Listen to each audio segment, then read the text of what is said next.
আলা আদুল্লুকুম আলা মা ইয়ামহুল্লাহু বিহিল খাতায়া ওয়া ইয়ারফা'ু বিহিন দারাজাত ক্বালু বালা ইয়া রাসূলাল্লাহ ক্বালা ইসবাগুল উযু'i আলাল মাকারিহ ওয়া কাসরাতুল খুতা ইলাল মাসাজিদ ওয়া ইনতিজারুস সালাতি বা'দাস সালাত ফাযালিকুমুর রিবাত।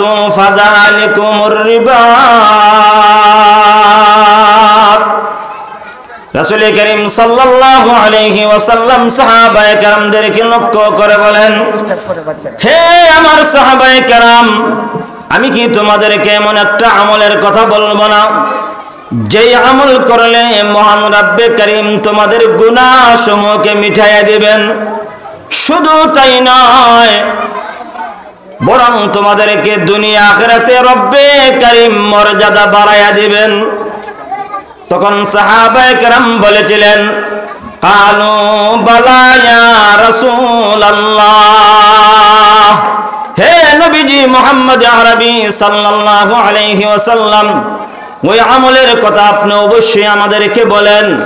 রাসূল করিম সাল্লাল্লাহু আলাইহি ওয়াসাল্লাম তখন বলেছিলেন, ইসবাগুল উযু'i আলাল মাকারিহ ওয়া কাসরাতুল খুতা ইলাল মাসাজিদ ওয়া ইনতিজারুস সালাতি বা'দাস সালাত ফাযালিকুমুর রিবাত। নবীজি মুহাম্মদ আরবি সাল্লাল্লাহু আলাইহি ওয়াসাল্লাম তখন বলেছিলেন, রে আমার সাহাবায়ে কেরাম, যে আমল করলে তোমাদেরকে আল্লাহ গুনাহসমূহকে মিটাইয়া দিবেন, যে আমল করলে দুনিয়া আখিরাতে আল্লাহ রাব্বুল আলামিন তোমাদের মর্যাদা বৃদ্ধি করে দিবেন, এর মধ্যে রাসূল করিম সাল্লাল্লাহু আলাইহি ওয়াসাল্লাম তখন বলেছিলেন, কষ্ট হওয়া সত্ত্বেও যখন তোমরা ওযু করবে, শীতের দিনে ওযু করতে কষ্ট হয় কি হয় না? রাসূল করিম সাল্লাল্লাহু আলাইহি ওয়াসাল্লাম বলেন, কষ্ট হওয়া সত্ত্বেও যখন তোমরা ওযু করবে। এরপরে রাসূল করিম সাল্লাল্লাহু আলাইহি ওয়াসাল্লাম বলেন, অধিক পরিমাণে তোমরা মসজিদে যাতায়াত করবে। কষ্ট হইলেও ওযু করতে মানুষ আগ্রহের সাথে শুধুমাত্র জাহান্নামকে ভয় করে। রব্বে কারীমের আদেশ পালনার্থে কষ্ট হওয়া সত্ত্বেও ওযু করবে, প্রচন্ড ঠান্ডাকে অপেক্ষা করে অধিক পরিমাণে মসজিদে যাতায়াত করবে। রাসূল করিম সাল্লাল্লাহু আলাইহি ওয়াসাল্লাম বলেন, ক্বালা ইসবাগুল উযু'i আলাল মাকারিহ ওয়া কাসরাতুল খুতা ইলাল মাসাজিদ ওয়া ইনতিজারুস সালাতি বা'দাস সালাত। এক নামাজ পড়ে অন্য নামাজের জন্য অপেক্ষা করবে। এক নাম্বার হলো কষ্ট হওয়া সত্ত্বেও ওযু করবে। দুই নাম্বার হলো অধিক পরিমাণে মসজিদে যাতায়াত করবে। তিন নাম্বার হলো এক নামাজ পড়ে অন্য নামাজের জন্য অপেক্ষা করবে।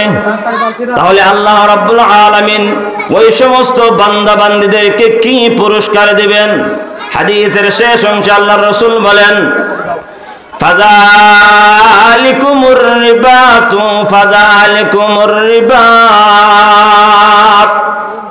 বর্ডার গার্ডের মধ্যে বিজিবিরা যখন দিন রাত পরিশ্রম করে দেশ রক্ষার জন্য সদা সর্বদা তাদের জীবনটাকে বিলাইয়া দেয়, ইসলামী রাষ্ট্র হলে বর্ডার গার্ডের মধ্যে যখন বিজিবিরা সদা সর্বদা পাহারাদারি করে রাষ্ট্রকে হেফাজত করবে, আল্লাহর নবী বিশ্ব নবী রাহমাতুল লিল আলামিন বলেন, রে সাহাবায়ে কেরাম, কষ্ট হওয়া সত্ত্বেও যদি তোমরা ওযু করো আর তোমরা যদি অধিক পরিমাণে মসজিদে যাতায়াত করতে পারো, আর যদি তোমরা এক নামাজ পড়ে অন্য নামাজের জন্য অপেক্ষমান থাকতে পারো, আল্লাহর নবী বলেন, বর্ডার গার্ডে বিজিবিরা সারাদিন সারা রাত্র পরিশ্রম করে দেশ রক্ষা করে যেই রকম পুরস্কার পাবে আল্লাহর পক্ষ থেকে, যে রকম সওয়াব অর্জন করবে ইসলামী রাষ্ট্রে বর্ডার গার্ডে পাহারা দিয়ে,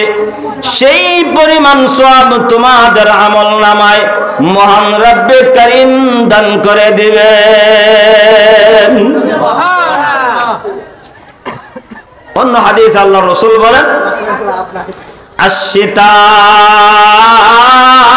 রাবিউল মুমিন, শীতকাল হলো মুমিন বান্দাদের জন্য বসন্তকাল। কিসের কাল? বসন্তকাল। শীতকালে রাত্রি লম্বা হয়, দিন খাটো হয়। আর আমরা এমন এক সমাজে বসবাস করি, রাত্রি লম্বা হোক, অধিকাংশ রাত্রি আমরা ফেসবুক ইন্টারনেটের সময় ব্যয় করে দেই। আর আমাদের আকাবিরিনরা যারা ছিলেন, সাহাবায়ে কেরাম যারা ছিলেন, তারা এই রাত্রিকে গনিমত মনে করে ইবাদত বন্দেগী অধিক মাত্রায় তারা পালন করতেন। আয়েশা সিদ্দিকা রাদিয়াল্লাহু তাআলা আনহা 2 রাকাত তাহাজ্জুদের নামাজ পড়ে সিদ্ধান্ত নিলেন আর 2 রাকাত নামাজ পড়বেন। এমনি মসজিদে নববীর ভিতরে মুয়াজ্জিন যখন আজান শুরু করে দিয়েছে, ফজরের আজান আরম্ভ হয়ে গেছে, আয়েশা সিদ্দিকা রাদিয়াল্লাহু তাআলা আনহা তখন আফসোস করে বলেছিলেন, আয় রাব্বে কারীম, আপনার রাত্রিটা এত বাড়তি হয়ে গেল, এত খাটো হয়ে গেল, 2 রাকাত তাহাজ্জুদের নামাজ আদায় করে আর 2 রাকাত নামাজ আদায় করব এরকম সুযোগ পেলাম না। রাসূল করিম সাল্লাল্লাহু আলাইহি ওয়াসাল্লাম বলেন, আশ-শিতাউ রাবিউল মুমিন, শীতকাল হলো মুমিন বান্দাদের জন্য বসন্তকাল। লক্ষ্য করে দেখবেন, বসন্তকালে ঘাস তরলতা চতুষ্পদ প্রাণীদের জন্য খাবারের উপযোগী হয়। চতুষ্পদ প্রাণীরা বসন্তকালে অধিক মাত্রায় ঘাস তরুলতা খেয়ে তাদের শরীরকে হৃষ্ট পুষ্ট করে দেয়। আর আল্লাহ রাব্বুল আলামিনের প্রিয় বান্দা বান্দিগণ যখন রাত্রি লম্বা হয়, তখন সময় তারা ইবাদত বন্দেগী করে মহান রব্বে কারীমের প্রিয় পাত্র হয়ে যায়। অধিক পরিমাণে রাত্রি লম্বা হওয়ার কারণে ইবাদত বন্দেগী বেশি করার সময় পাওয়া যায়। আর আমরা রাত্রি লম্বা হলে অধিক পরিমাণে ফেসবুক ইন্টারনেটের সময় ব্যয় করে দেয়। কথা বলেন ঠিক কিনা? এজন্য আল্লাহ রাসূল বলেন, আশ-শিতাউ রাবিউল মুমিন, শীতকাল হলো মুমিন বান্দাদের জন্য বসন্তকাল। ইবাদত বন্দেগী বেশি বেশি করে আল্লাহ তাআলার নৈকট্য অর্জন করে। আমিরে মুআবিয়া, জলিলুল কদর সাহাবী আমিরে মুআবিয়া, নাম শুনেন নাই? আমিরে মুআবিয়া রাসূল করিম সাল্লাল্লাহু আলাইহি ওয়াসাল্লামের শালক ছিলেন। আমিরে মুআবিয়া উনি এত বেশি পরিমাণে ইবাদত বন্দেগী করতেন, রাত্রির বেলায় বালেগ হওয়ার পর থেকে তাহাজ্জুদের নামাজ ওনার কোনোদিন মিস হয় নাই। ঘটনাক্রমে আমিরে মুআবিয়া রাদিয়াল্লাহু তাআলা আনহু একদিন ওনার তাহাজ্জুদ নামাজ মিস হয়ে গেছে। আপনারা একটা ছোট্ট কথার জবাব দিবেন, যেই সাহাবী নিয়মিত তাহাজ্জুদের নামাজ আদায় করেন বালেগ হওয়ার পর থেকে একদিনও মিস হয় নাই, ওই সাহাবী জীবনে কোনোদিন ফরজ নামাজ তরক করবেন না, কখনো সম্ভব নয়। আমিরে মুআবিয়া নিয়মিত তাহাজ্জুদের নামাজ আদায় করতেন। ঘটনাক্রমে একদিন ওনার তাহাজ্জুদ নামাজ মিস হয়ে গেছে। মানুষ হিসেবে এমন হতেই পারে। তাহাজ্জুদ নামাজ যখন ওনার মিস হয়ে গেছে, পরের দিন সকালবেলা এত বেশি কান্নাকাটি তিনি করেছেন, এত বেশি কান্নাকাটি করেছেন, আল্লাহ রাব্বুল আলামিন ওনার আমল নামায়, আমিরে মুআবিয়ার আমল নামায় নিয়মিত তাহাজ্জুদ পড়ে যেই সওয়াব অর্জন করতেন তার চাইতে ডাবল সওয়াব আল্লাহ তার আমল নামায় দিয়ে দিয়েছেন।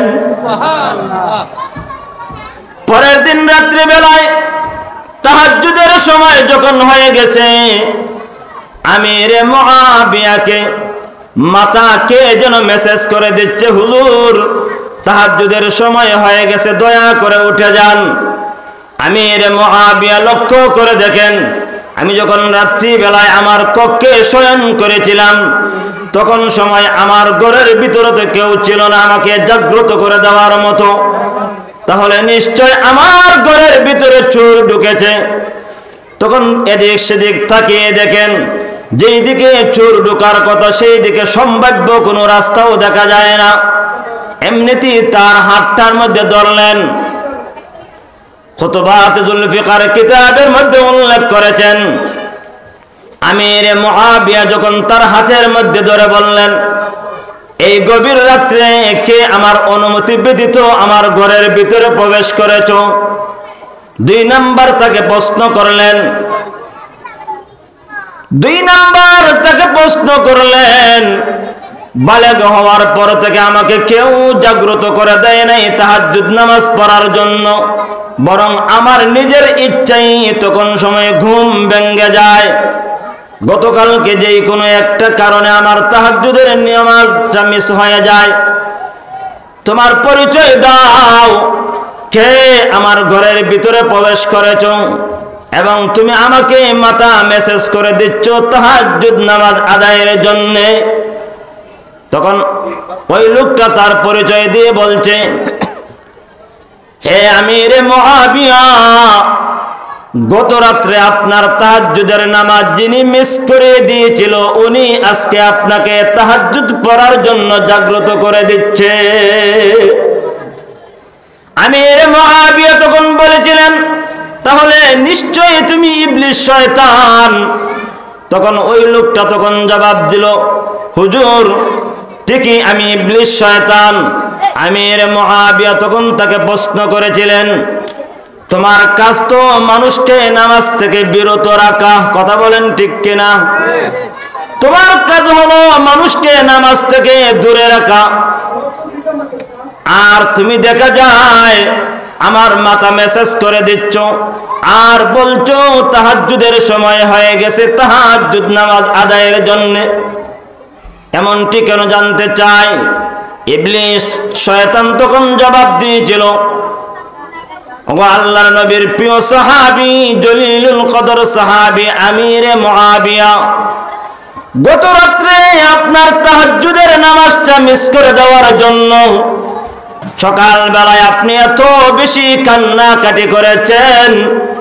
আপনার এত বেশি কান্নাকাটি দেখে মহান রব্বে কারীম আপনি তাহাজ্জুদের নামাজ পড়ে যেই সওয়াব আল্লাহর পক্ষ থেকে পাইতেন এর চাইতে কয়েক গুণ ডাবল সওয়াব আপনার আমল নামায় এই অনুশোচনার কারণে আল্লাহ দান করে দিয়েছেন। হে আমির মুআবিয়া, এই জন্য আপনাকে আমি আজকে জাগ্রত করে দিতে চাই, কারণ নিয়মিত সওয়াব আপনি যেন পান, অতিরিক্ত বোনাস যেন না পান। তাহলে তার শয়তানি ঠিকই আছে, সে নামাজ পড়ার জন্য ডাকতেছে না, বরং বোনাস হিসেবে যেন অতিরিক্ত সওয়াব কান্নাকাটি করে না পান, এই জন্য সে ডাকতেছে। তার উদ্দেশ্য হলো কথা সত্য মতলব খারাপ, কথা সত্য মতলব খারাপ। নামাজের জন্য ডাকতেছে ঠিকই, কিন্তু গত রাত্রে মিস করে দেওয়ার কারণে এত বেশি অনুশোচনা করেছেন, কান্নাকাটি করেছেন। আল্লাহ রাব্বুল আলামিন আমির মুআবিয়ার আমল নামায় তাহাজ্জুদ নামাজ পড়ে যেই সওয়াব পাইতেন এর চাইতে কয়েক গুণ ডাবল সওয়াব আল্লাহ রাব্বুল আলামিন আমির মুআবিয়ার আমল নামায় দান করেছেন। এই জন্য শয়তান ইবলিস শয়তান আমির মুআবিয়াকে তাহাজ্জুদ নামাজ পড়ার জন্য ডাকতেছে, বরং উদ্দেশ্য হলো অতিরিক্ত বোনাস যেন না পান। কথা বলেন ঠিক কিনা? তাহলে এই শীতকালীন সময়ে ইবাদত বন্দেগী করা এটা ঈমানদার মুমিন ব্যক্তিদের জন্য একটা সুবর্ণ সুযোগ, কথা বলেন ঠিক কিনা? তাহলে এই সুযোগটা আমি কাজে লাগাইবার চেষ্টা করব তো ইনশাআল্লাহ। আমাদের আকাবিরিনরা যারা ছিলেন তারা সময়কে কদর করতেন, এমন ভাবে সময়কে কদর করতেন। সূরা আসরের ব্যাখ্যায় আল্লামা তকি উসমানী দামাত বারাকাতুহুম তাফসীরে তকি উসমানী দ্বিতীয় খণ্ডে সূরা আসরের ব্যাখ্যায় অনেকগুলো সময়ের মূল্যায়ন করার ঘটনা উল্লেখ করেছেন। এর মধ্যে একটি ঘটনা হলো আল্লাহর ওলি দাউদ আত-তাঈ রহমতুল্লাহি আলাইহি, উনি খাবারের সময় হলে উনি ছাতু ভিজাইয়া উনি গলত করতেন। অথচ আল্লাহ রাব্বুল আলামিন উনাকে অঢেল ধনসম্পদ দান করেছেন। মুরিদানরা জিজ্ঞাসা করে হুজুর, আপনাকে আল্লাহ রাব্বুল আলামিন অঢেল ধনসম্পদ দান করেছেন, ইচ্ছা করলে আপনি চাইনিজ রেস্টুরেন্টে গিয়ে খাবার খাইতে পারেন, ইচ্ছা করলে আপনি 5 স্টার হোটেলে গিয়ে খাইতে পারেন। কিন্তু বড়ই পরিতাপের বিষয় হলো যখন এই খাবারের সময় হয়ে যায় আপনি স্বাভাবিক খাবার তো খান না, বরং দেখা যায় গ্লাসের মধ্যে 2-1 মুষ্টি ছাতু গুলিয়ে আপনি গলৎকরণ করে নেন। কয়েকজন মুরিদ যখন একটু ঠাট্টা বিদ্রুপ করে এমন প্রশ্ন করেছে, দাউদ আত-তাঈ রহমতুল্লাহি আলাইহি তখন কি জবাব দিয়েছিলেন?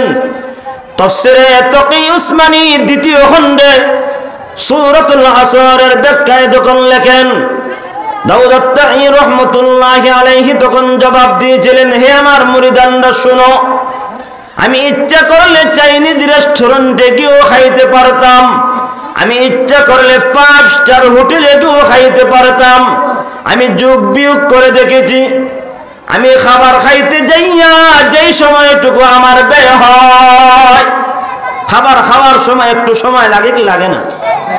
দাউদ আত-তাঈ রহমতুল্লাহি আলাইহি তখন জবাব দিয়েছিলেন, হে আমার মুরিদানরা শুনো, আমি হিসাব করে দেখেছি, আমি যোগ বিয়োগ করে দেখেছি, আমি খাবার খাওয়ার সময় যেই সময়টুকু আমার ব্যয় হয় ওই সময় যদি আমি খাবারের পিছনে ব্যয় না করে বরং ছাতু খাইয়া আমার জীবনটাকে রক্ষা করতে পারি, তাহলে আমি লক্ষ্য করে দেখেছি যেই সময় খাবারের সময় আমার ব্যয় হয়ে যায় আর ছাতু খাইলে যেই সময়টা আমার আয় হয়, ওই আয়কৃত সময় দিয়ে আমি একবার নয় 2 বার নয় বরং 50টি কোরআন শরীফের আয়াত তেলাওয়াত করতে পারি। আর একটু জোরে বলেন সুবহানাল্লাহ। উনি বলেন যে আমি হিসাব করে দেখেছি, খাবার খাইয়া আমার যে সময়টুকু ব্যয় হয় আর ছাতু খাইলে যে সময়টুকু আমার আয় হয়, ওই আয়কৃত সময় দিয়ে আমি কোরআন শরীফের কমপক্ষে 50টি আয়াত তেলাওয়াত করতে পারি। আমি কৃপণতা অবলম্বন করে আমি ভিআইপি রেস্টুরেন্টে যাইনি, বিষয়টি এমন নয়, বরং পবিত্র কোরআনের 50টি আয়াত আমি তেলাওয়াত করতে পারি, এই বিধায় আমি ছাতু খাইয়ে আমার জীবন রক্ষা করি। তাহলে আমাদের আকাবিরিনরা সময়কে মূল্যায়ন করতেন। যাই হোক, আমি আপনাদের সামনে পবিত্র কোরআন থেকে একটি আয়াত তেলাওয়াত করেছিলাম, সূরা নাবার 21 নম্বর আয়াত, ইন্নাত মিরসাদা, জাহান্নাম উৎপেতে বসে আছে কাদের জন্য? লিত্তাগিনা মাআবা, যারা অবাধ্য, যারা জুলুম নির্যাতন করে মানুষের উপর, তারা কতদিন জাহান্নামে থাকবে? লাবিসিনা ফিহা আহকাবা, যুগের পর যুগ, শত শত বছর থাকবে। তাফসিরে মাজহারের মধ্যে লেখেন, কোন মানুষ কোন অন্যায় অপরাধের কারণে যখন জাহান্নামে যাইবে, জাহান্নামে যাওয়ার পরে সেটা মামার বাড়ি নয়, সেখান থেকে টাচ করে উঠে আসবে। কতদিন পর্যন্ত থাকবে? তাফসিরে মাজহারের মধ্যে উল্লেখ করেন, আব্দুল্লাহ ইবনে ওমর রাদিয়াল্লাহু তাআলা আনহু থেকে হাদিস বর্ণনা করেছেন, সেই হাদিসটি তাফসিরে মাযহারির মধ্যে সূরা নাবার 21 নম্বর আয়াতের ব্যাখ্যায় লেখেন, কম পক্ষে 1 হুব্বা পর্যন্ত জাহান্নামে জ্বলতে হবে। 1 হুব্বার পরিমাণ কি হবে? তাফসিরে মাযহারির মধ্যে লেখেন 1 হুব্বার সর্বনিম্ন পরিমাণ হলো 2,88,00,000 বছর। বলেন না নাউযুবিল্লাহ। এই জাহান্নাম থেকে বাঁচতে হলে আমাদের আমল সংশোধন করার প্রয়োজন আছে না নাই? আমাদের আমলের পরিবর্তন করতে হবে। আর জাহান্নামের সর্বপ্রথম যে শাস্তি শুরু, সেটা কবর জগৎ থেকেই শুরু হয়ে যায়। আল্লাহ রাসূল বলেন, আল কবরু রাওযাতুম মির রিয়াজিল জান্নাহ আও হুফরাতুম মিন হুফারিন নার। কবর কাহারোর জন্য জাহান্নামের বাগান হবে, অর্থাৎ জাহান্নামের অগ্নিকুণ্ড হবে। আবার কবর কাহারোর জন্য জান্নাতের বাগিচা হবে। কবর কাহারোর জন্য জাহান্নাম, আবার কবর কাহারোর জন্য জান্নাত। এই কবরের জগতে প্রত্যেকটা মানুষই যেতে হবে, বাঁচার কোনো সুযোগ নাই। এবার কারো কারো মনে প্রশ্ন জাগতে পারে, অনেক মানুষ দেখা যায় নদীতে ভাসাইয়া দেওয়া হয় কি হয় না? অনেক মানুষকে দেখা যায় স্বৈরাচারী শাসক কর্তৃক অনেক আলেম ওলামা মাদ্রাসার ছাত্রদেরকে নির্মমভাবে হত্যা করে বিভিন্ন স্প্রে মেশিন দিয়ে একদম নিষ্পেষিত পানির মতো গলাইয়া দেয়। তাহলে তারা তো আর কবর জগৎ গেল না। প্রত্যেক মানুষই কবরের জগৎ অনুভব করতে হবে। চায় তাকে স্বাভাবিকভাবে কবর দেওয়া হোক, অথবা তাকে মেডিসিন দিয়ে গলাইয়া দেওয়া হোক, অথবা তাকে ইটের বাটায় চুলার মধ্যে ফেলে তাকে একদম লাকড়ি বানায় দেওয়া হোক, অথবা তাকে সাগরে ভাসাইয়া দেওয়া হোক, সর্ব অবস্থায় কবরের জগৎটা অনুভব করতে হবে। এই ক্ষমতা আল্লাহ রাব্বুল আলামিনের আছে না নাই? আছে। এজন্য আল্লাহ রাসূল বলেন, আল কবরু রাওযাতুম মির রিয়াজিল জান্নাহ আও হুফরাতুম মিন হুফারিন নার। কবর কাহারোর জন্য জাহান্নামের গর্ত হবে, আবার কবর কাহারোর জন্য জান্নাতের বাগিচা হবে। এই কবরের জগতে সামান দুনিয়াতে থাকতেই নিয়ে যাওয়ার প্রয়োজন আছে না নাই? আল্লাহ তাআলার প্রিয় বান্দাগণ যারা, তারা কবরের সামান আসল সামান মনে করতেন। পরকালের পাতে যেইগুলো, ওইগুলো কি তারা মনে করতেন আসল সম্পদ। আর আমরা মনে করি যেইগুলো অলিপুর ভিআইপি স্থানের মধ্যে ইন্ডাস্ট্রিজের মালিক হওয়ার সুযোগ হয়েছে, এইগুলি মনে হয় আমাদের আসল সম্পদ। আর আল্লাহ রাব্বুল আলামিনের কাছে প্রকৃতপক্ষে পরকালের সামান হিসেবে, কবরের পাতাই হিসেবে যেইগুলো মানুষ সংগ্রহ করেছে, এইগুলো আল্লাহর প্রিয় বান্দাগণ মনে করেন আসল সম্পদ। একটা ঘটনা বলি, শুনবেন তো ইনশাআল্লাহ। ছোট্ট একটি ঘটনা মাওয়াইজে সিরাজিয়ার ৫ম খণ্ডে উল্লেখ করেছেন রইসুল মুফাসসিরিন। উনি তার কিতাবের মধ্যে রইসুল মুফাসসিরিন ব্রাহ্মণবাড়িয়ার কৃতি সন্তান মরহুম আল্লামা সিরাজুল ইসলাম রহমতুল্লাহি আলাইহি, তিনি তার মাওয়াইজে সিরাজিয়ার ৫ম খণ্ডে সেই ঘটনাটা উল্লেখ করেছেন। আব্দুল কাদের জিলানী রহমতুল্লাহি আলাইহিকে লোকেরা দাওয়াত দেয়, হুজুরদেরকে মানুষ দাওয়াত দেয়, তাদের বাড়িতে বরকত নেওয়ার জন্য দাওয়াত দেয় কি দেয় না? আব্দুল কাদের জিলানী রহমতুল্লাহি আলাইহিকে লোকেরা যখন দাওয়াত দিয়েছে, একদিন উনি ওনার দাওয়াতের উদ্দেশ্যে ঘর থেকে বের হয়ে উনি লোকেশন অনুযায়ী দাওয়াতের দিকে এগুচ্ছেন। এমন সময় বিশেষ কয়েকজন মুরিদ পেয়ে বলতেছে, হুজুর আজকে দুপুরবেলায় কার বাড়িতে আপনি দাওয়াতে যাবেন? তখন উনি ওনার নামটা উল্লেখ করলেন। তখন লোকেরা বলতেছে, হুজুর আপনি যার বাড়িতে আজকে দাওয়াতের জন্য রওনা হয়েছেন, ওই লোকটা আসলে ভালো না। সমাজের মধ্যে এমন অনেক মানুষ, অনেক হুজুর আছে যারা প্রকৃতপক্ষে ভালো, কিন্তু প্রতিহিংসার কারণে মানুষ তাকে ঘৃণা করে। কথা বলেন ঠিক কিনা? এইরকম ভাবে আব্দুল কাদের জিলানী রহমতুল্লাহি আলাইহি যখন রওনা হয়েছেন, রাস্তায় অনেক মুরিদানরা বলতেছে, হুজুর আজকে দুপুর বেলায় যার বাড়িতে দাওয়াতের জন্য যাইবেন লোকটা আসলে ভালো না।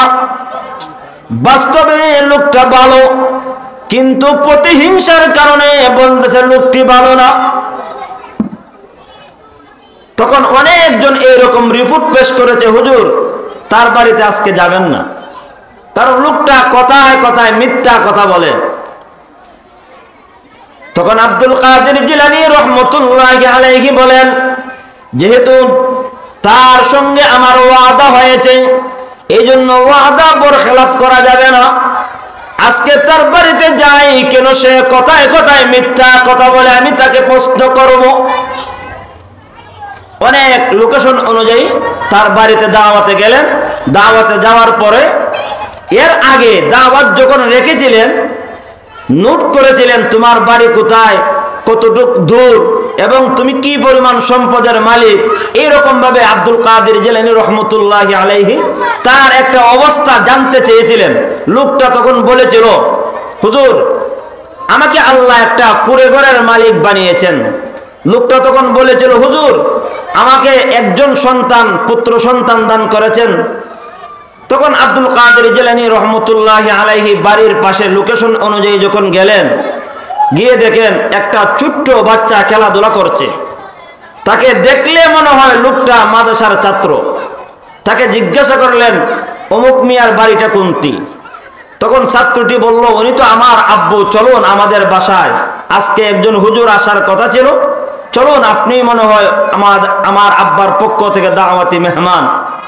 রিসিভ করে যখন তাকে বাসায় নিয়ে যাওয়া হলো, আব্দুল কাদের জিলানী রহমতুল্লাহি আলাইহি তখন বললেন, তোমার বাড়িতে দাওয়াত খাবো পরে, কিন্তু রাস্তায় আসার সময় একজন লোকও পাইলাম না তোমার পক্ষে কথা বলো, বরং তোমার বিপক্ষে সবাই কথা বলেছে, তুমি নাকি কথায় কথায় মিথ্যা বলো।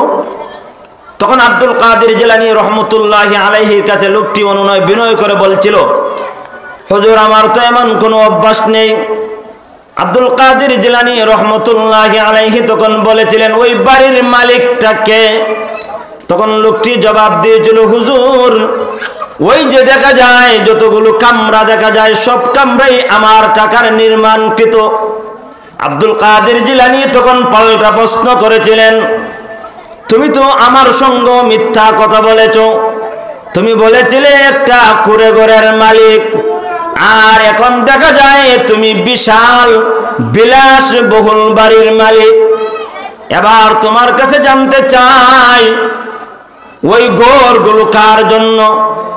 তখন সে বলেছিল, আমাকে আল্লাহ রাব্বুল আলামিন মোট 8 জন সন্তান দান করেছেন।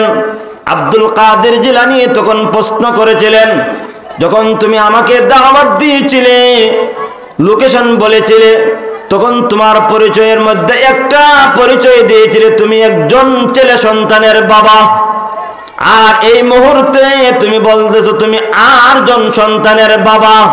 তাহলে দেখা যায় রাস্তায় যারা তোমার বিরুদ্ধে কথা বলেছে তাদের কথাও ঠিক। তখন আব্দুল কাদের জিলানী রহমতুল্লাহি আলাইহি তখন বলেছিলেন, তুমি আমার কাছে যখন দাওয়াত দিয়েছিলে তখন লোকেশনের সময় তুমি বলেছিলে তোমাকে আল্লাহ রাব্বুল আলামিন 3000 টাকার মালিক বানিয়েছেন। এবার তোমার অবস্থায় বোঝা যায় তুমি কয়েক কোটি টাকার মালিক। দেখা যায় ওই দিকেও তুমি আমার সঙ্গে মিথ্যা কথা বলেছ। তখন আব্দুল কাদের জিলানী রহমতুল্লাহি আলাইহি বললেন, দেখো যতক্ষণ পর্যন্ত ওই কথাগুলোর, কেন তুমি 8 জন সন্তানের বাবা হইয়া একজন সন্তানের কথা বললে? কেন তুমি 8টা ঘরের মালিক হইয়া তুমি একটা কুঁড়ে ঘরের মালিক বললে?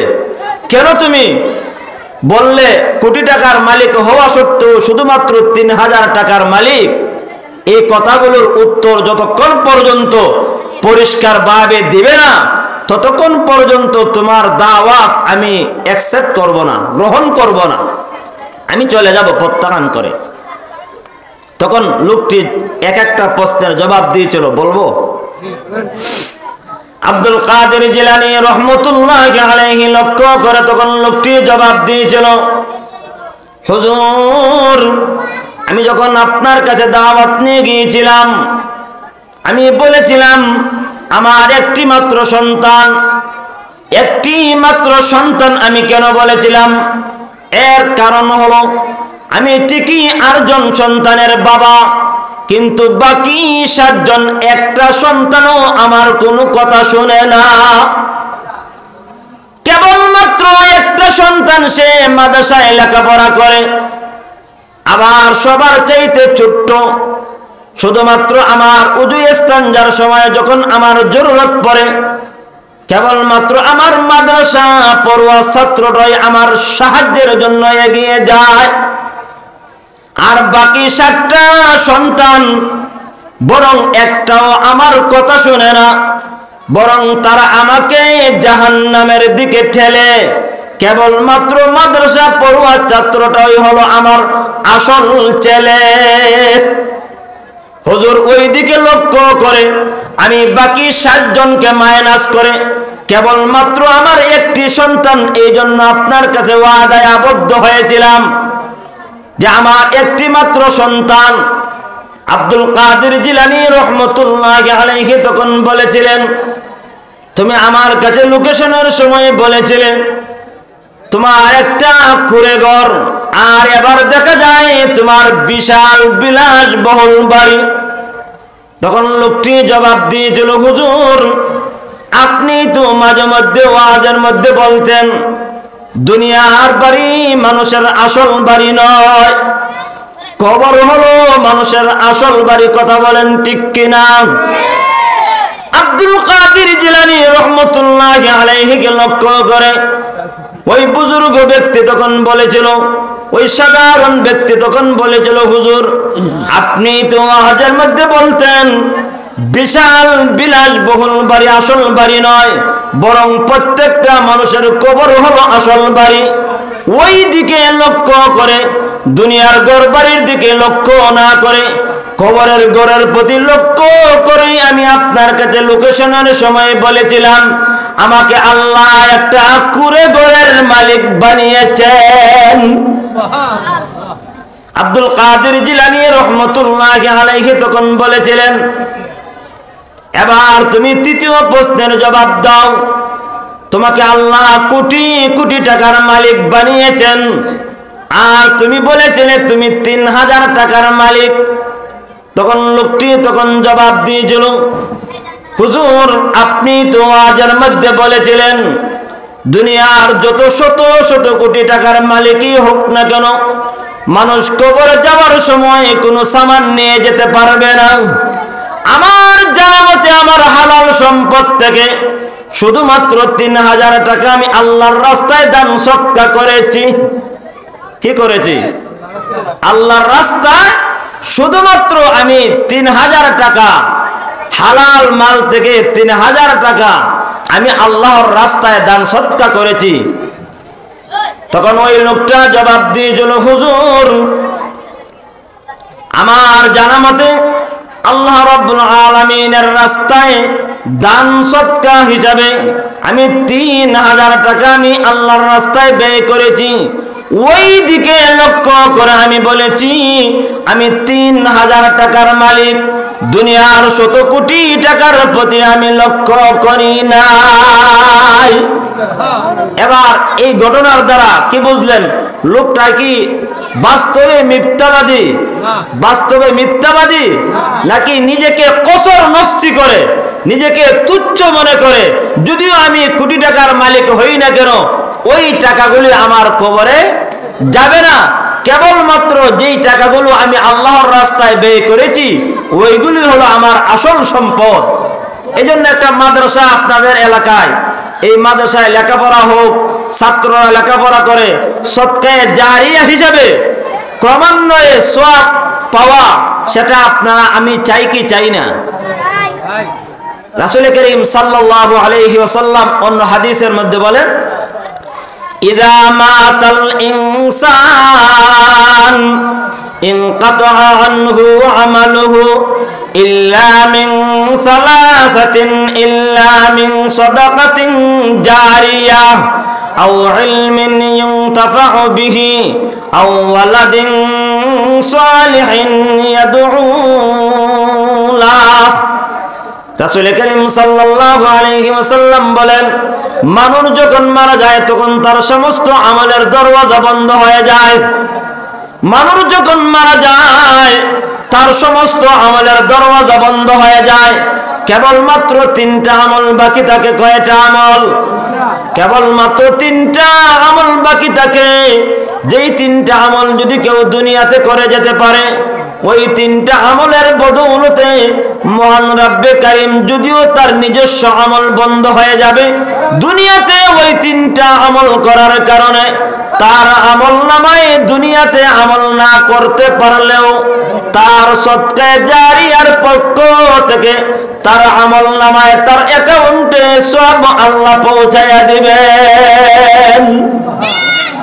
এর মধ্যে ইযা মাতাল ইনসান ইনকাতা আনহু আমালুহু ইল্লা মিন সালাসাতিন ইল্লা মিন সাদাকাতিন জারিয়া। সদকায়ে জারিয়া যদি কেউ করে যেতে পারে, সদকায়ে জারিয়ার অনেক ব্যাখ্যা। মসজিদ হোক, মাদ্রাসা হোক, এতিমখানা হোক, জনকল্যাণমূলক কোনো কাজ হোক, রাস্তাঘাট হোক, যেগুলো দ্বারা মানুষ উপকার লাভ করে, যেগুলোর মাধ্যমে মানুষ উপকার লাভ করে, ওইগুলো কাজ করে যাওয়া, সেটা সদকায়ে জারিয়া। একটা আমল করলেন, ওই আমল আপনি আরেকজনকে শিক্ষা দিলেন, আরেকজনকে শিক্ষা দেওয়া হলো, পরস্পর ধারাবাহিকভাবে ছাত্র তৈরি হলো। একজন হুজুর বয়ান করলেন, তার বয়ান থেকে আরেকজন নসিহত পেয়ে তার জীবনটাকে সুন্দর করে নিল। মাদ্রাসার ছাত্র তৈরি করা হলো, কিতাব কিনে দিলেন মাদ্রাসার মধ্যে, কোরআন শরীফ মসজিদে দিলেন, মাদ্রাসায় দিলেন, ছাত্ররা লেখাপড়া করলো। সদকায়ে জারিয়া, মাদ্রাসা মসজিদে সামর্থ্য অনুযায়ী দান সদকা করা, সদকায়ে জারিয়া। দ্বিতীয়টা আও ইলমিন ইউনতাফাউ বিহি, উপকারী ইলম দুনিয়াতে রেখে গেছে। কি রেখে গেছে? উপকারী ইলম। কিতাব রচনা করে লিপিবদ্ধ করে গেছে, কিতাব রচনা করে, মাসআলা রচনা করে, কিতাব আকারে বাইন্ডিং করে উপস্থাপন জনগণের সামনে রেখে গেছে। এই কিতাব থেকে যারা ফায়দা নেবে, যারা পড়বে, ক্রমান্বয়ে ধারাবাহিকভাবে ছাত্র তৈরি হবে। এর মাধ্যমে সদকায়ে জারিয়া আমলনামায় পৌঁছতে থাকবে। 3 নম্বর হলো আও ওয়ালাদিন সালিহিন ইয়াদউ লা। নেককার সন্তান যদি দুনিয়াতে রেখে যেতে পারে, নেককার সন্তান, আমি আপনি মারা গেলে আমার সন্তান আমার নামে দান সদকা করবে, এর কোনো গ্যারান্টি নাই। আল্লাহ না করুন, আল্লাহ না করুন, আল্লাহ না করুন।